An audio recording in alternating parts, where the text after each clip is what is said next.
Every single day, the global economy relies heavily on a massive, continuous flow of energy across the oceans. For India, this maritime supply chain is an immediate domestic lifeline.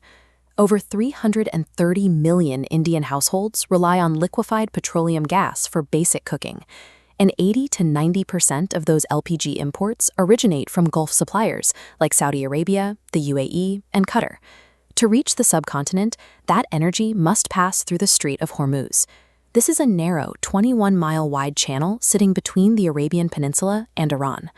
Under normal conditions, roughly 20% of all global oil trade is forced through this specific waterway.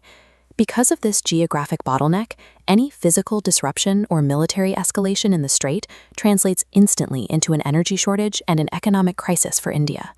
Right now, regional tensions between the United States, Israel, and Iran have turned the Persian Gulf into an active conflict zone.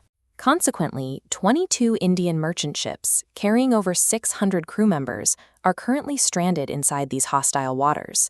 From a political optics perspective, India's position looks precarious. Just before this conflict escalated, Prime Minister Modi made a highly visible state visit to Israel. He delivered a major address at the Knesset, the official legislature and parliament building of Israel. For Tehran, seeing a major trade partner actively aligning with its primary regional adversary would typically trigger retaliation. Yet, despite this obvious political misalignment, Tehran is actively permitting Indian energy vessels to transit safely through Iranian-controlled waters in the Strait of Hormuz. India is keeping its supply chain intact without relying on brute military force. Instead, it is executing a synchronized strategy, maintaining a limited naval perimeter while cashing in decades of carefully built diplomatic leverage. The physical protection of these merchant ships falls under Operation Sankalp, an ongoing Indian Navy mission deployed to escort commercial vessels through the Gulf. However, the Navy operates with a strict tactical boundary. Indian warships deliberately refuse to enter deep into the Strait of Hormuz. They initiate escorts once vessels reach safer waters near the Gulf of Oman. The logic behind this boundary is purely mathematical. A large stretch of the coastline commanding the strait is controlled by Iran, exposing warships to a dense network of coastal missile batteries. The danger is highly specific. Recently, the Indian oil tanker Jog Larky was docked at the Fujairah oil terminal in the U.A.E., loading 80,000 tons of crude oil, when the terminal facility itself came under attack. Kinetic deterrence has hard geographic limits.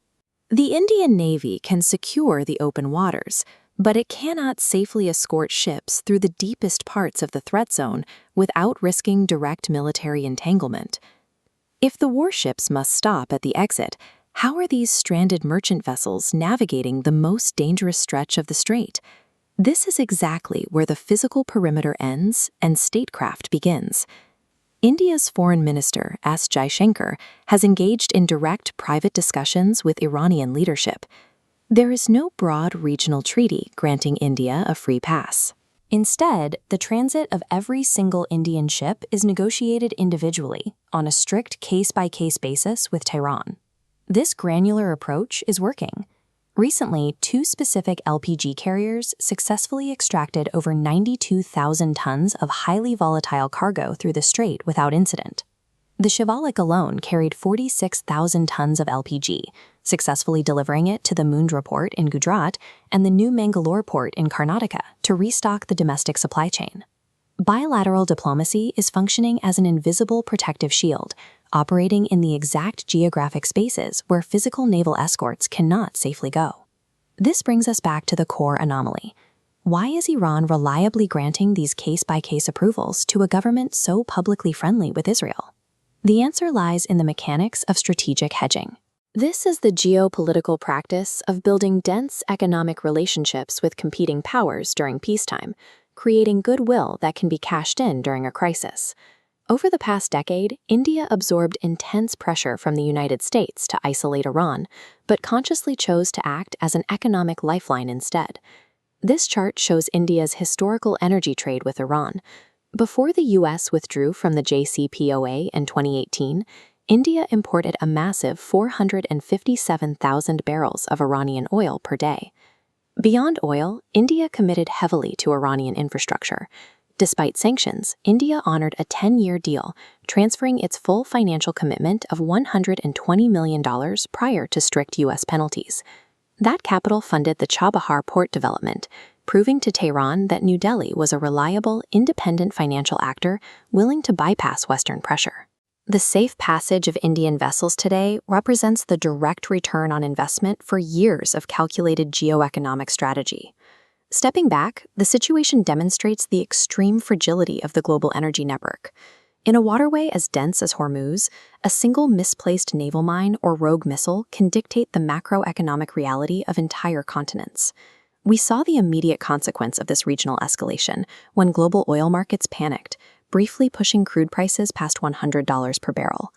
Yet, against this intense global volatility, the Indian government confirmed there are currently 0 LPG shortages nationwide, and domestic fuel production remains entirely stable. This domestic stability is the direct result of a dual-track strategy. By maintaining strict public neutrality, India avoids becoming a target, while ruthlessly executing private, transactional diplomacy to keep the energy flowing. The crisis is far from over. There are still more than 20 Indian vessels waiting inside the threat envelope, requiring active, daily management. Moving forward, India will continue to rely on a strict division of labor. The kinetic hard power of the Navy holds the perimeter at sea, while the soft power of foreign ministers negotiates the interior at the table. As we look ahead, navigating these high-stakes geopolitical choke points demands a highly specific fusion of naval presence and historical leverage. In the modern world, naval warships can only secure your exit. It is your historical, geoeconomic capital that truly buys your transit.